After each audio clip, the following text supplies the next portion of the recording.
Hello, everybody. Welcome into the NBA Front Office Show. Happy Monday. We've got playoff basketball to talk about, and the Phoenix Suns.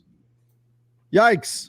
What happens now? Swept from the playoffs. We're going to break down what their future looks like, get a quick update around the NBA as well. So lots to dive into today. I am Trevor Lane. If you guys want to find me over on X, you can find me at Trevor_Lane, joined by Keith Smith at Keith Smith NBA. Keith, we both predicted the Suns were going to beat the Wolves, and the Wolves said, nope, not only are you guys wrong, but you're dead wrong. The Wolves sweep the Phoenix Suns, and now what? Well, I guess first, what were your thoughts on this? Before we get ahead of ourselves, what were your thoughts on the series and the way the Wolves defense was able to essentially just dominate the Suns in this series?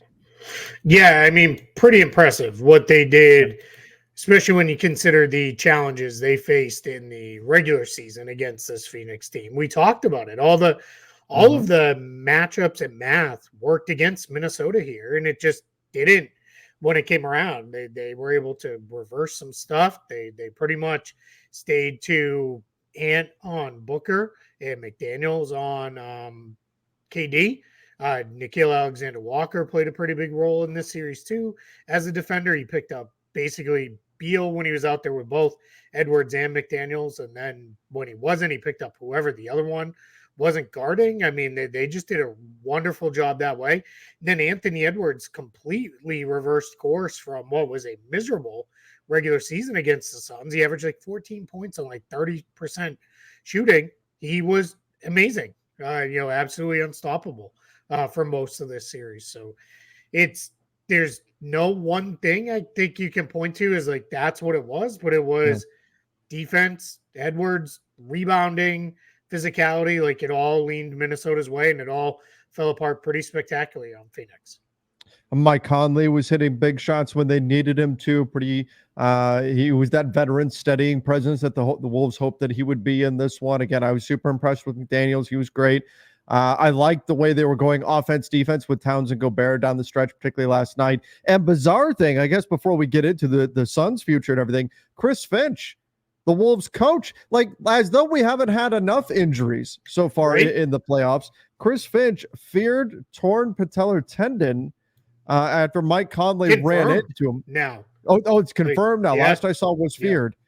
Yep. Yikes. So the Wolves coach goes down, has to get helped off the floor. It was just, an accident, gets ran into, and unfortunate stuff. You could see, as soon as he went down, you could see something was seriously wrong. He was in pain beyond just, hey, I got ran into by an NBA player, which that hurts by itself, right? Sure. But then he's grabbing his knee, and the injury bug, I can't recall this happening before, the injury bug taking out a coach now in game.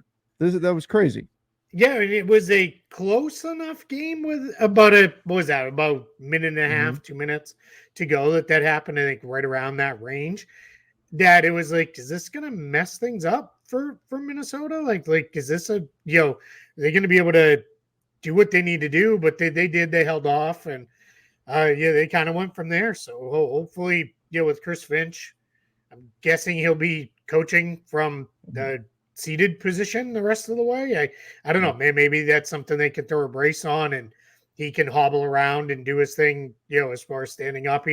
He doesn't scream a guy who's like constantly up on his feet and jumping up and down and all that stuff. I don't think he does a lot of that, but yeah, definitely a weird thing for sure. And I'm going to guess the assistant coaches will be handling any demonstration points in practice from here on out. And they're going to have a lot of practice time because even if I'm not taking a shot, but even if the Nuggets finish off the Lakers tonight, they're not going to put that series so far ahead of the other series in the Western Conference. It may start a day or two earlier than the other one could start, but it's not going to, or maybe even up to 3 days, but it's not going to start like a whole 5-6 days ahead of when the other ones could be. So it's just such a weird thing for the Timberwolves right now to have to deal with that. But you know what? I'm sure if you asked Chris Finch, he'd say, I'll trade it. I don't really need a healthy patella tendon. I'm just the coach. We moved on. Only the second time in franchise history, second year in franchise history, that the Timberwolves have won a playoff series. The only other time was when they made it to the Western Conference Finals. That one time with KG and Sprewell and Cassell and everybody, and that was it. That's the only other time they've won a playoff series in their entire franchise history of 30 some odd years. Yeah, so no 90s or early 2000s pop punk moves from Chris Finch on the sidelines. That's for sure. You know what I'm talking about? They play the guitar, they jump at the same time. That's obviously not going to be going down. But before we move on to the Phoenix Suns, you talk about the Wolves and this being, they obviously don't have a lot of experience advancing deep into the playoffs, at least as a franchise, as an organization. Watching them play, I couldn't help but think, man, whoever it is, if it's Denver, if it's the Lakers, obviously it's most likely still going to be Denver. Nobody's come back from down 0-3. They're going to give hell to somebody. Like they performed even better than I expected. I went, man, they're going to be a tough matchup for whoever survives this Lakers Nuggets thing. Yeah, without a doubt. I mean, they're right now the Wolves are saying, let's go Lakers. Like, let's run this thing to 7 games at minimum, right? And then we'll deal with whoever it is on the other side. And they're probably rooting for the Lakers to win just because Denver's the defending champs and all that goes into that. But yeah, Minnesota's going to be tough, man. I underrated them all year. You were on them early, and then you maybe that brought you over to the dark and wrong side. I abandoned him. I discounted defense mattering so much more in the playoffs, and I shouldn't have done that. But I looked at the regular season numbers, and I just went, man, that the Suns just seem to have their number, and I should have just kept the faith in the Wolves because they've been great all year. I don't feel super bad about it because I think the predominant pick was Suns in 6. Like everybody was like, yeah, we'll respect the seed. I'll respect the Wolves to an extent, but I think we were all convinced like, all right, Phoenix is going to make a run. And I know I overrated those last matchups they had in the last week and a half, 2 weeks of the season too, and discounted a lot of the rest of the stuff. And that's just a lesson, right? We're always learning, trying to get better. And now let's take a bigger picture approach. But yeah, I mean, for Minnesota moving on, we'll see where it goes. For Phoenix, there are a whole lot of questions that need to be answered, including probably starting with, is Frank Vogel coming back? We heard a lot of buzz last night, kind of becoming a unfortunate trend with Frank Vogel of, hey, teams are barely off the floor, and let's talk about his job security and his future. At least this time he still had a job by the time he got to the locker room.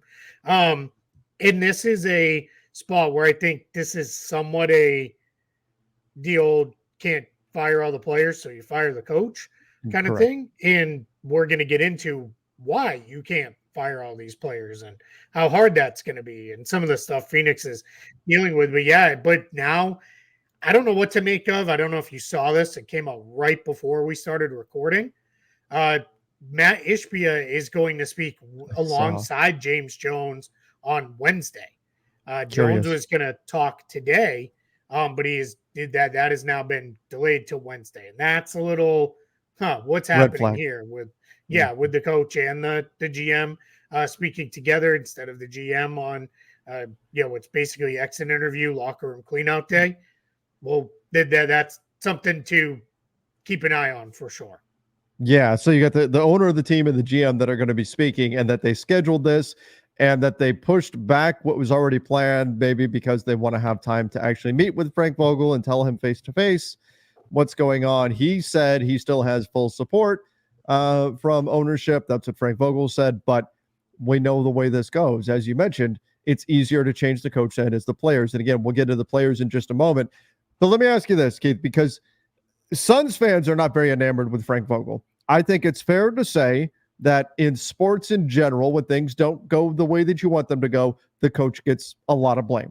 Right or wrong, the coach gets a lot of blame, and that's not an NBA thing. That's a sports thing. That's just the way that it goes. That said, that doesn't mean that the people out there who have been critical of Frank Vogel and the job that he's done don't also have a point. So how much of this, the Suns, let's face it, they didn't live up to expectations. How much of this is on Frank Vogel? Some of it, for sure. I think there is a failure of an ability to adapt to what your personnel is. that he has shown at various times and locations, whether that be with Indiana, with Orlando, with the Lakers, and now with the Suns, where he wants to coach and play a certain style. And when he doesn't have the players to do that, it becomes very hard. Now, that should be a known thing at this point. He is not a brand new assistant coach just promoted, right? We've got lots of history on Frank Vogel as a coach, and anybody who hires him should know we need to give him the kind of roster that he's going to play the way he plays. So there's challenge one, right? Then I think the other part that comes into that was fair or unfair. He spent from day one getting hired all the way through right up to training camp, talking about how we're going to get DeAndre Ayton to defend. We're going to build a whole defense around DeAndre Ayton and all this stuff. And then on the eve of training camp, it's actually DeAndre Ayton's being traded. And now you have, Yusuf Nurkic and Grayson Allen. And that's not a knock on the decision to make that trade or Nurkic or Allen, but it's just very hard. You change streams on him right leading up to it. And then throughout the course of the year, somebody was always hurt. Somebody we talked about it a million times on this show. Generally, it was Bradley Beal, but someone always missed time throughout the course of the year, and that's just really tough on a coach too. So you get into a spot where it becomes how much can you put on him versus the circumstances he was having to coach under, and I think it's probably a lot closer to 50-50 than it is 80% Frank Vogel's fault. Yeah. And I think the fact that now we're starting to see the leaks already, we're not even, the body's not even cold yet, right? For the Phoenix Suns. And we're starting to get the leaks already of, well, KD doesn't like playing in Frank Vogel's offense and things of that nature. That's probably telling. That stuff is coming out now probably means, I imagine that Wednesday in that presser and we'll probably know before it even happens, before that presser. I think they're probably going to move on from Frank Vogel, and that'll put the Suns in the market for a new head coach. It'll be interesting to see what direction they go. But part of it is not necessarily Frank Vogel. Part of it is, what else do you change? Let's take a look at the Suns and their cap situation here moving forward. This is over on Spot Track here. So you've got KD, who's under contract for $51 million and change next season, 54, almost $55 million the season after that. Let's start there. Keith, is KD, now 36, still that guy? Is he still a 1A star that if he is your guy, you can build a championship contender around him? I think he can be, but he needs more help than ever to lead the team where he wants to take them. This is not a Kevin Durant is a team all into himself. Like there was a point for many, many years, because what was this year, like 16 or 17 for KD? You could, for at least 10 or 12 of those years, you could probably say, all right, Kevin Durant's the team, and whatever we put around him, he's going to drag them to the playoffs, to whatever it may be, right? Like he is that good. I don't think he's that guy anymore. I think he can still be the guy that you are. This is our number one guy. I think there's noticeable slippage on defense, which shocking. He's 36. That's, big surprise there. But yeah, I think we've seen some of that. And I think offensively, he just needs somebody who can make things a little easier on him. But that's the challenge, right? The Suns tried to do that, and that's where it all kind of went sideways. I think to some degree, and if you're trying to put together a big three, there's only so many opportunities you're going to have to actually get a big three. So to some degree, it's hard to be picky when you've got a third star, particularly one that falls in your lap for the price that they had to pay to get Bradley Beal. Now, Bradley Beal has not lived up to expectations, but I think there's something to, okay, we got our offensive guy that's going to help carry some of the burden already in Devin Booker. Our third guy, if we're going to create a big three, needs to be a really, really, really good defensive piece. Needs to be somebody who can pick it up on the other end of the floor and provide a little bit of offense, at least some floor spacing, something like that. Bradley Beal, I felt like there was just too much overlap with him and Devin Booker in terms of what they were providing. There was a little bit of some limitation there in terms of your overall upside. So when I look at this trio, they're not trading Devin Booker. Bradley Beal's no trade still exists, and I can't imagine teams would be lining up to get him at 50 million, 53 million, and then 57 million and change the season after that. Could we be talking Kevin Durant trade all over again this summer? It's interesting because it's Kevin Durant. Would it shock you if in a week or so, or by the end of this week, if we started hearing KD would like to maybe play here, would like to maybe be somewhere else or something like that? I mean, I think he is the kind of guy who he's very famously been he becomes unenamored of a place and is like, I want to be somewhere else. I think he's at a point in his career where if he's looking at it and saying, yeah, this team isn't getting there, get me out of here. Like, get me to another team where I think I can win instead. It's funny. I saw some people saying, well, is anybody going to trade for him? Of course they would. It's Kevin Durant. Like, sure. You'd have minimum of 15 to 20 teams that would say, yeah, let's at least throw an offer out there and see if we can get him. They're not going to have a hard time trying to move him should the Suns want to do that. And that could be the best way to say, let's go get back some of the draft picks we gave up for both him and Bradley Beal. It is important for everybody to know. You can see it right here laid out on Spot Track. This team's insanely expensive. So that means because you're a second apron team, you don't have the ability to go sign people, like unless they are minimum contracts or your own draft picks or re-signing your own free agents. Your trade restrictions are extremely limited. You are limited to trading no more than one player in a single trade. So you can't even take Yusuf Nurkic and Nasir Little, put them together at 25-ish million and go get a $30 million player. You can't do that anymore. You can do the inverse. They could trade Bradley Beal's 50 million and get a 30 and a 20. That is possible. But you also can't take back any more money than you send out. So you can't aggregate guys together. You can't send back. You can't buy second round draft picks because you're not allowed to put cash into trades. And what is also really important is, and the last part for them is, second apron teams, you're limited to signing your own draft picks. The Suns pick that they have this year is the absolute last pick they own, either own outright or own without some form of conditions attached to it. Every other first and second round pick has been traded or it has conditions attached to it, which the Suns have no control over. Good Lord. That is, you are at a point where if you don't move one of these guys, you better be in the West Finals at a minimum next year. Otherwise, you are looking at a mess of how do you fix this? And I don't know how you fix it, because this is one where all the money in the world, you can't just keep throwing money at it. That's not going to be enough. You don't have the talent in the pipeline to get there. Keith, here's what I'm thinking. I mean, this is, and you kind of alluded to it here. If you don't make that move now, this summer, and next season does not go the way you want it to go, if next season goes like this season does, and Kevin Durant is a year older and Bradley Beal is a year older, the opportunity to move a KD, let's say KD has an injury-plagued season, the opportunity may not be there the next season. You might, at that point, you might not just be in a tough spot, you might be stuck for the next however many years, right? With that roster. Now, here's a question. I think I already know the answer to this, but I just want to confirm.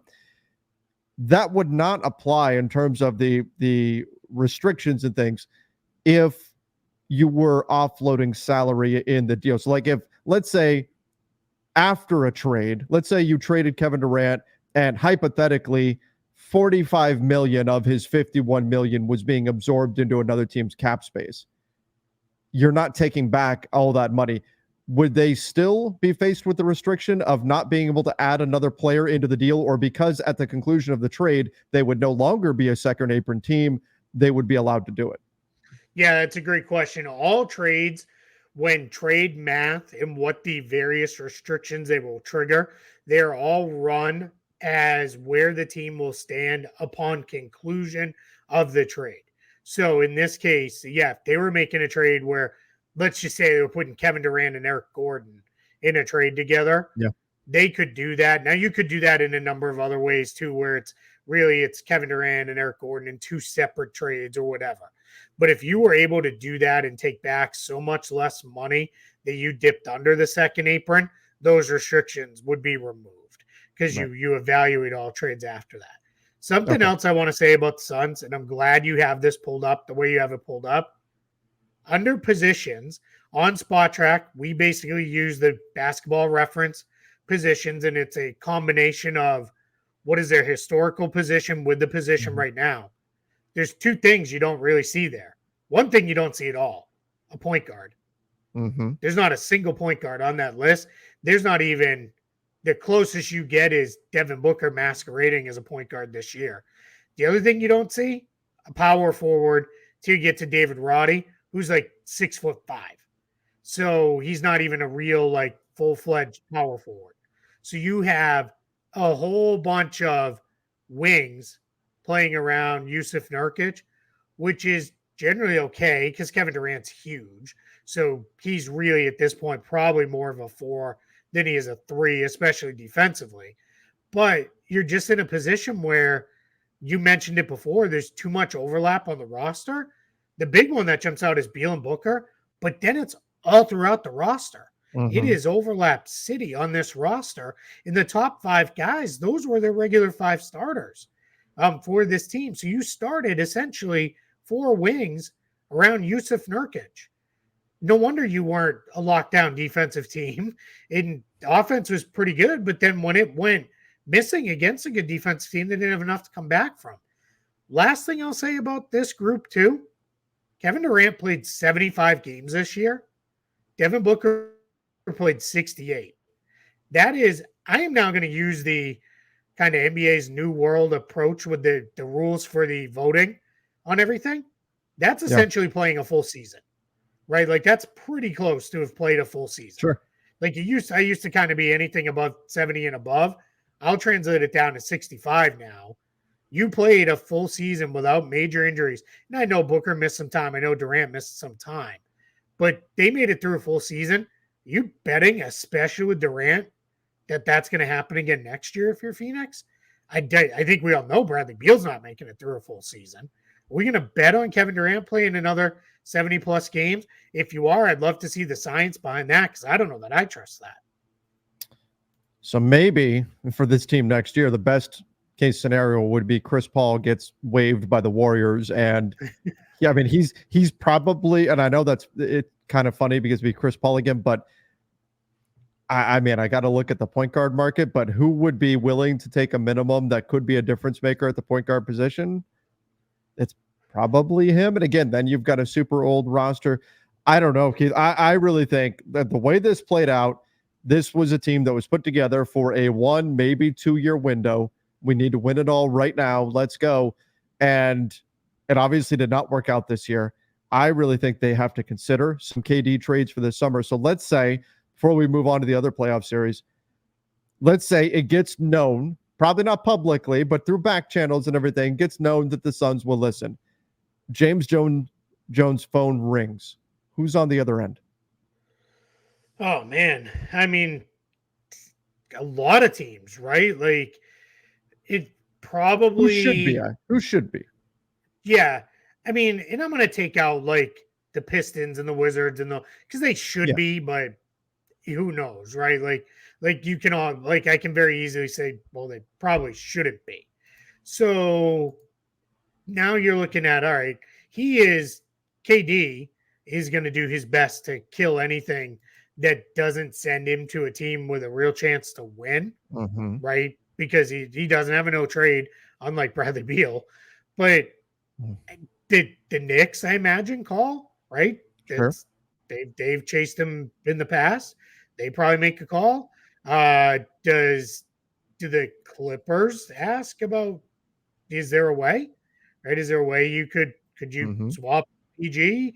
That gets really hard because now you're talking signing trades, and Sign and it trade. gets super messy with just the way all that will work out. But at least you make the phone call to see.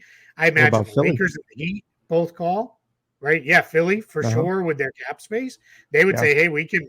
You want out of that contract free and clear and clean up your books, everything up the Beal contract. We'll just take him, right, and go." Lakers in Miami, because it's always the Lakers in Miami. They're always going to be Right? in, right? Yeah. If it's a superstar player that can even remotely play, those two are going to be involved. It's funny. I was listening to a podcast earlier today, and I said, if you're the Warriors, would you make a call? Like, just to I thought say, about that. Would like, Durant even go for that? Because you can only imagine. yeah. Like, we know he cares about what people think and what people say. Would he even do that? Because you can imagine how would the backlash of him going back to Golden State. Oh yeah, that's probably a very far fetched pie in the sky. Here's the one I saved for last though, because I think this is the one. The Thunder.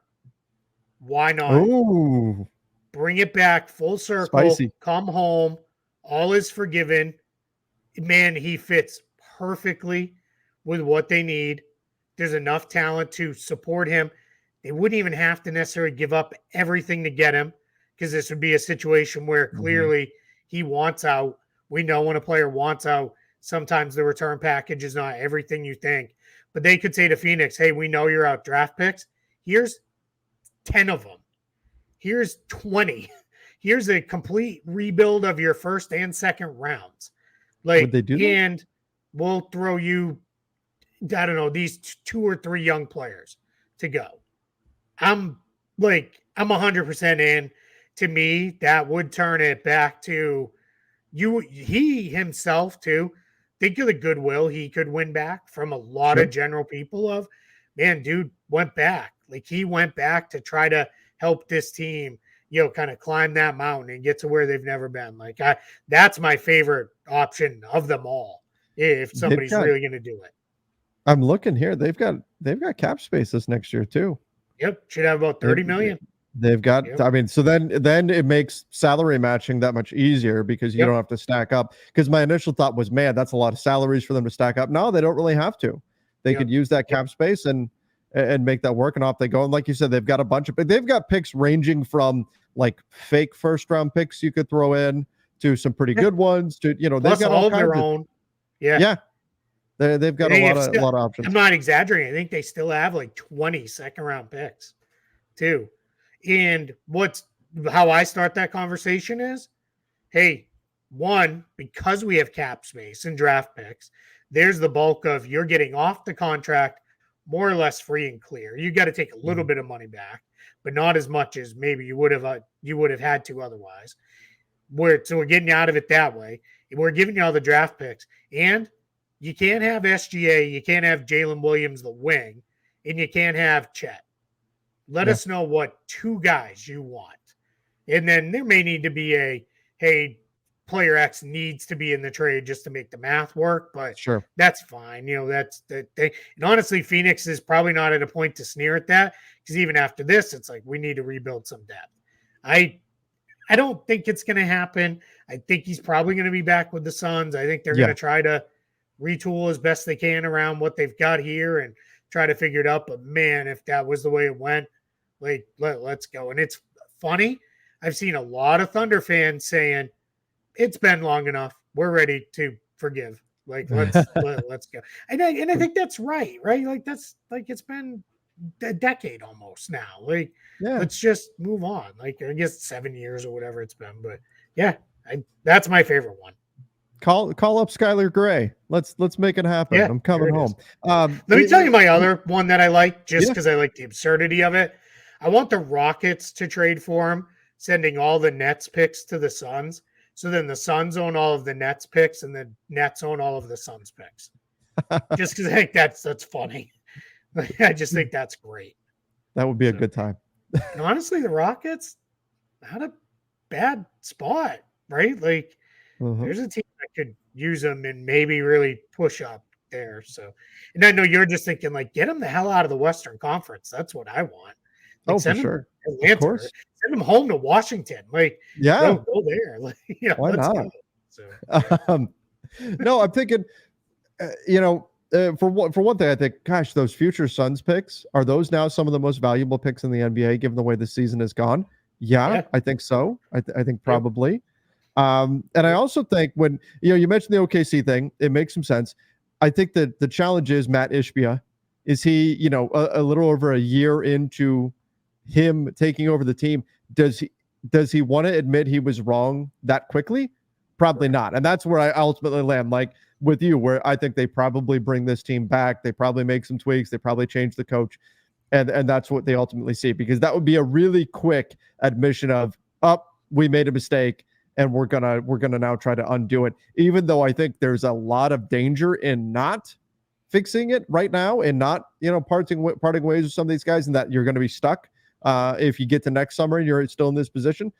But I also look at Bradley Beal, and I think, may that be now the worst contract in the league, with Ben Simmons becoming an expiring deal? Is this now the worst contract, particularly when we factor in the no trade clause? These are all the questions that are popping into my head about this whole situation, and I think the answer might be yes. I think it might be Yeah, yes. well, I can already tell you when we're in like January, and I write every year for Spot Track, I write the least tradable contracts in the Yeah, NBA. The reason we refer to it as least tradable is no one is untradeable. We have seen sure. that time and time. Bradley Beal, Russell Westbrook. Like, Russell Westbrook was the least tradable guy who somehow, or most untradeable guy, somehow get Somebody traded was three dumb enough to times do it. after that. Yeah, someone will do it. But I can tell you it's going to be probably a battle between Bradley Beal and Damian Lillard. Like it's going to be there's your 1-2 punch at the top, which sounds crazy given what both guys have been, but Sure. that's how we get to in the NBA. These guys age out, and a lot of these contracts you're paid for past performance, and that's a term that I heard first used in Major League Baseball when it started. Remember, for a little while there, everyone was getting 10 and 12-year deals. Yep. And it was like, these are going to be so bad. Like, I remember the Albert Pujols one. Yes. And it was like, that's going to be a horrible contract at the end. And you know what? It was. But the Angels even owned, we will be paying him in 2020 for what he did for us in 2015. Like, that was kind of the thought process. That's fine in baseball. You know why? There's no salary cap. Yeah. So the only cap is whatever the ownership says, this is what we can spend and not spend.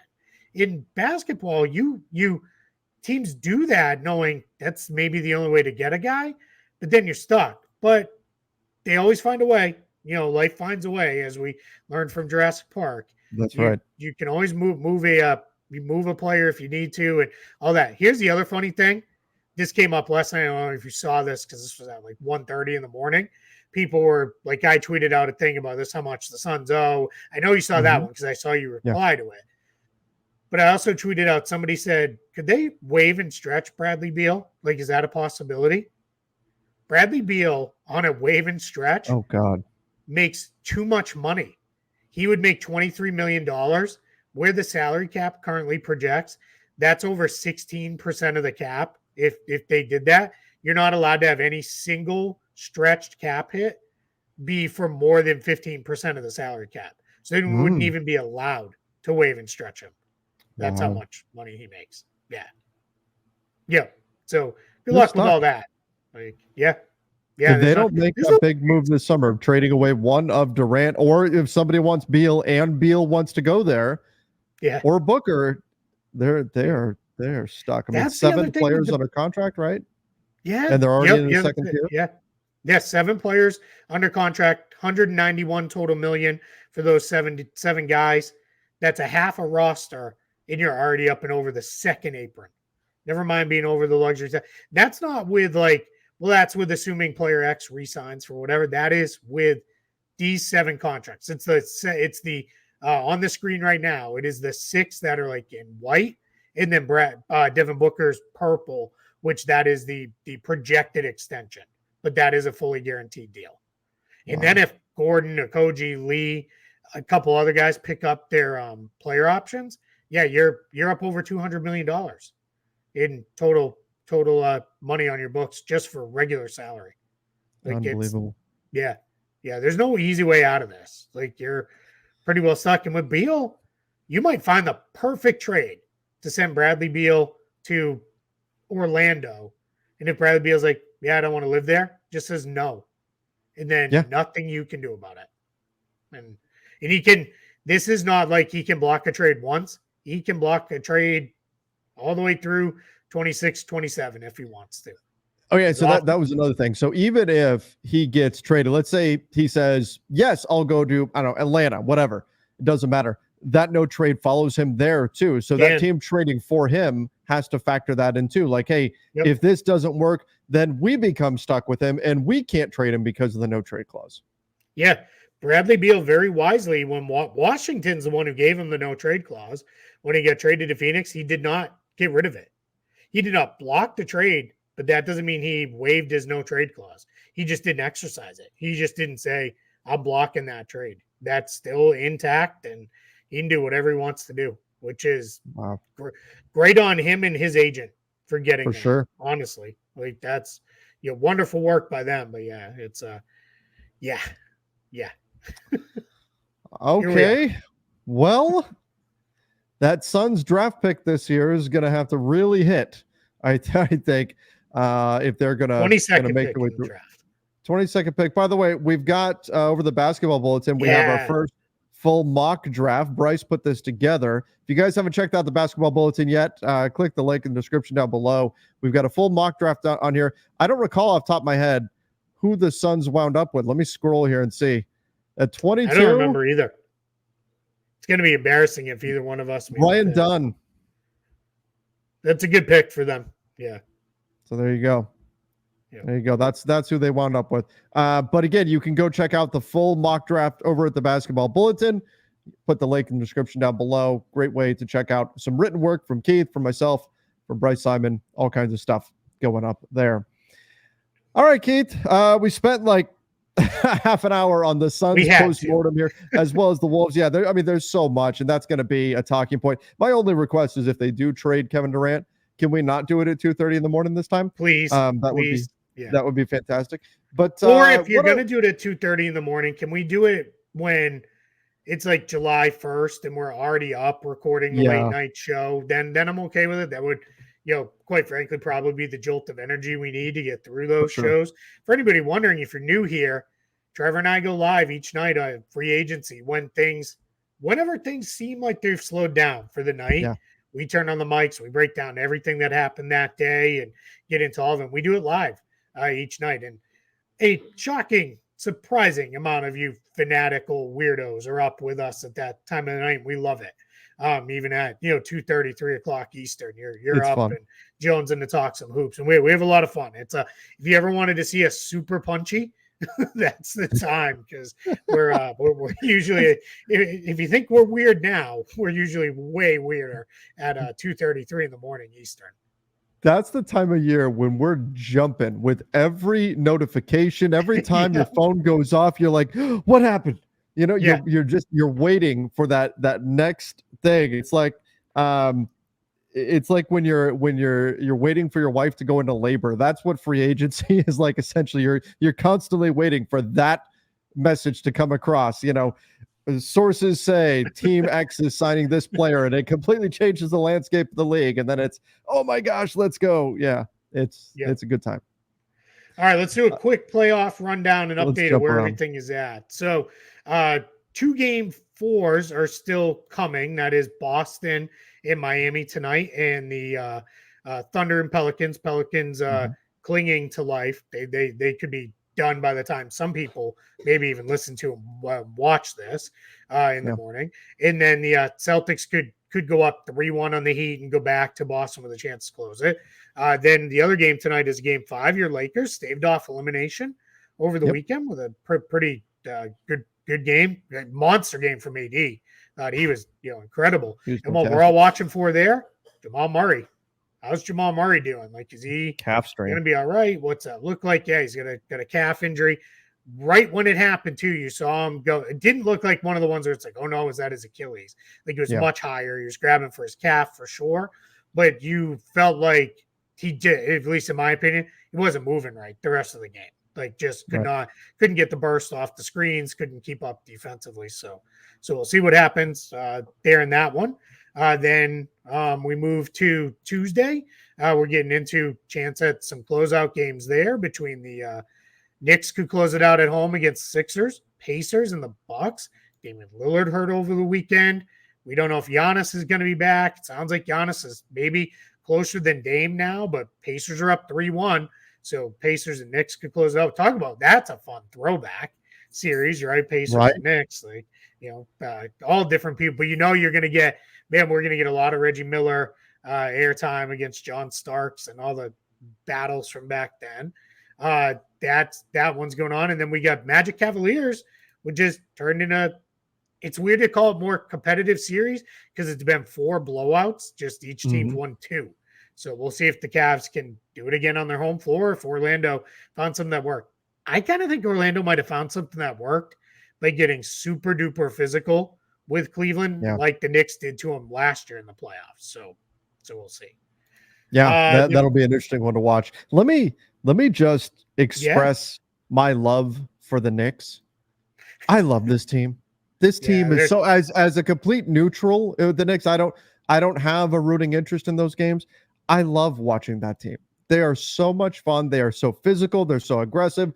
Everybody knows they're going to crash the offensive glass, and they still do it to everybody. They're grabbing 3-4 offensive, which is hell when you're the team. When your team is playing against them, it's the worst thing ever. But if you're a neutral in the series and you're watching it, it is a thing of beauty. They are one high-level scorer away, I think, from being a real threat. And that's when we talk about Kevin Durant. Like, that could be an interesting fit there. You can see where they probably don't have quite the offensive ceiling that they need. But, man, are they a pain to play against on a night-in, night-out basis. In some ways, I look at them as almost like Wolves East. Not that they're similar teams, really, just that every night it's going to suck to play against them. And that's I love that about this Knicks team. Yeah, the challenge for them right now, Julius Randle obviously is out for the season. Mitchell Robinson sounds like he was somewhat close to playing yesterday. That was like a true game time because the reporters are like, he literally just finished a really intense workout on the court and then they ruled him out. So hopefully, even if they win or not, hopefully he's back for the start of the second round or something like that. But then Bojan Bogdanovic, who came out earlier in the day, Sunday, is playing through a torn or at least a damaged wrist ligament in his left hand. That's his non-shooting hand, but still a big deal. Then got hurt with a foot injury. So he is also out. And Tibbs didn't do Tibbs doesn't do next man up. He just says everybody else plays more. So they're like one more injury from Miles McBride being the only one who gets any minutes off the bench. And I assume he'd play like 8 minutes behind each starter and just 6 guys would go 40 minutes apiece. And that would be take turns. It's all right. It's your turn to get right. Everybody gets one. Yeah. It's like when you're working retail, you get your one scheduled break. Your one break, right? Yep. That's it. Yeah, that would be. Yep. That's going to be the next. OG Anunoby, by the way, defending Joel Embiid. Yeah, doing a really nice job of it. Did well, played 47 minutes. OG did, and was defending Joel Embiid. Incredible stuff. They fronted him and made it really tough on the Sixers. Yeah, big time. And then the only game series we didn't talk about yet, Dallas Clippers. That one's evened up. They've got 2 days off, which is pretty huge because Luka and Kawhi are both dealing with knee stuff. At this point, who knows what's going to happen with Kawhi? They didn't say we're shutting him down, but it was we're shutting him down until he gets right. How long that takes, who knows? He clearly, the last 2 games that he played, didn't look good, wasn't moving well. And then Luka hurt his knee in game 3 and spent most of game 4 just kind of limping around. It didn't look very good either. Hopefully the 2 days off does them both well. But that's a battle now, right? I think when they announced Kawhi was out, I know I kind of said, all right, Dallas has a chance here to really go. And James Harden, throwback performance. Paul George was terrific in the first half. And here we are, 2-2. That's a battle between those 2 teams. It helps when you shoot like 80% from 3 in the first quarter, which is not the exact number, but pretty close to what the Clippers did. But are they better without Kawhi? I don't think long-term, big picture, but there does seem to be a different flow to the offense. Yeah. Yeah, there's not as much of a your turn, my turn. Yeah. When it's only really touches are being divvied up between Harden and George, it does flow a little easier. You said, shot 80% on threes. James Harden shot like 190% on floaters. Yeah. Just kept getting to that floater in the middle of the paint. And that's the difference in his game now. He doesn't get all the way downhill and get fouled anymore. I don't think he can. So now he's adjusted to, takes a whole bunch of floaters, and he's making them at a pretty high clip. So that's been a fun series. But yeah, so we only got 2 series that are 2-2.